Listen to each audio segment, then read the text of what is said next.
দাম অনেকটা কমে গেছে।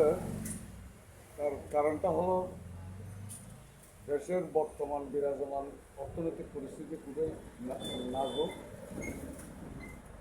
মানুষের যখন দৈনন্দিন খরচ মেটানোর জন্য প্রয়োজনীয়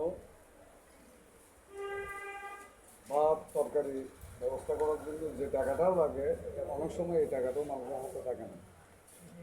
যদিও বা ঘরে একটু টিন সিটা বাটা হয়ে যায়, একটু বৃষ্টি পানি করে কোনোরকম সহ্য করে মানুষ দিন যাপন করতেছে। কারণ আমাদের বিশেষ করে বান্ধবন একটা জরিপের মধ্যে কিছুদিন আগেই চলে আসছিল, দরিদ্রতার দরিদ্রতার শেষ সীমানা পৌঁছে গেছে।